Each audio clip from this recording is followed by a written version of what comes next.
السلام عليكم.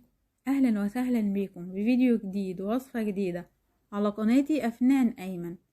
لو اول مرة تشوفي قناتي اهلا وسهلا بيكي، اشتركي في القناة وفعلي زر الجرس عشان يوصل لكم اشعار بوصفات الجديدة.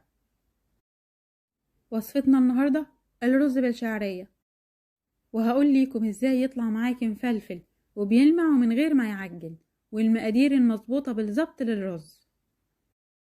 جاي علينا رمضان وعايزين نشرف نفسنا في العزومات. تابع معايا الفيديو للآخر، وهسيب لكم المقادير مكتوبة في صندوق الوصف.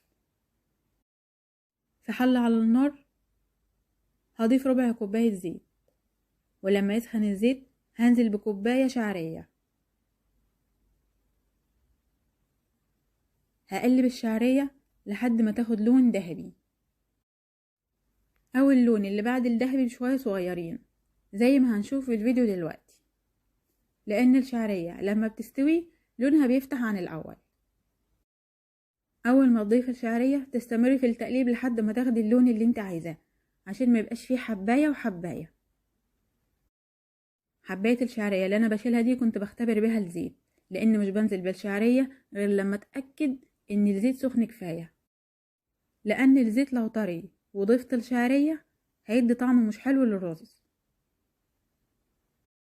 اللون ده كده للشعرية كويس جدا. هضيف كوبايتين رز مصري مغسول ومتصفي. الرز المصري ما تنقعيهوش، هتغسليه وتضيفيه للشعرية على طول. هقلب الرز مع الشعرية حوالي دقيقة او دقيقتين. هدي النار وقلبي الرز براحتك عشان يشرب من الزيت ويدي لمعة حلوة، وكمان يبقى مفلفل وما يعجنش.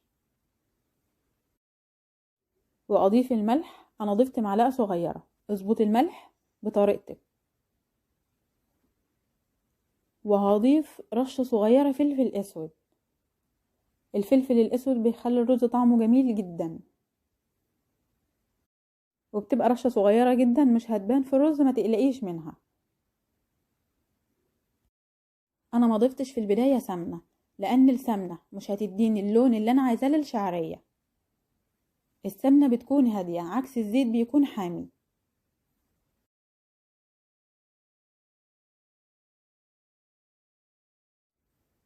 وبكده طعم السمنة هيثبت في الرز غير اني اضيفها في الاول.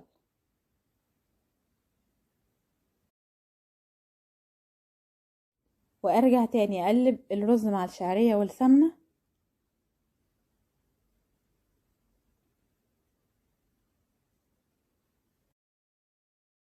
انا حبيت الفيديو يكون طبيعي شوية وما اشيلش منه كتير في المونتاج، لان فعلا انا بقلب الرز حوالي دقيقتين وممكن يعدي الدقيقتين كمان.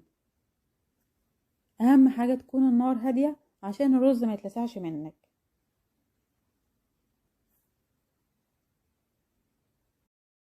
ودي اهم خطوات الرز. ما تضيفيش للرز مية من الحنفية. هضيف حوالي 3 ل3.5 كوبايات مية. ابدأي الأول ب3 كوبايات، وبعدين لو احتاج ممكن تضيفيله مية تاني، لأن بتفرق من نوع رز للتاني. أنا ممكن أقولك 3 كوبايات والرز عندك يشرب أكتر، وممكن أقولك 3 كوبايات ونص والرز ما يحتاجش النص ده فيعجن معاكي. من الأفضل تغطي الرز بالمية بالشكل ده كده بالظبط. فهنضيف 3 كوبايات مية واستنى عليه لما يتشرب المية، وبعدين شوفيه ممكن يحتاج ربع كوباية نص كوباية، تقدري تضيفيها براحتك ما هيضرش الرز. دي الطريقة اللي بسوي بيها الرز، وما شاء الله دايما بيطلع معايا مظبوط وناجح، لان كل مرة بيجيلي رز مختلف.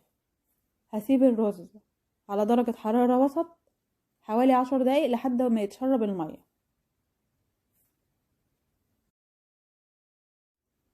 بعد الرز ما تشرب المية هقلبه تقليبة صغيرة واهدي عليه النار واسيبه 5 دقايق كمان. وبعد كده الرز بقى جاهز معانا. هضيف الاطباق التقديم.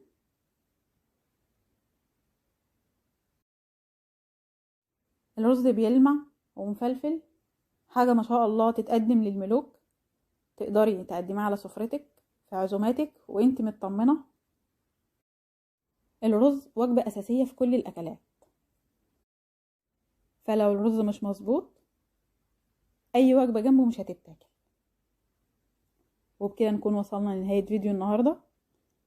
هشوفكم على خير فيديو جديد، وصفة جديدة على قناتي أفنان أيمن. دمتم في رعاية الله.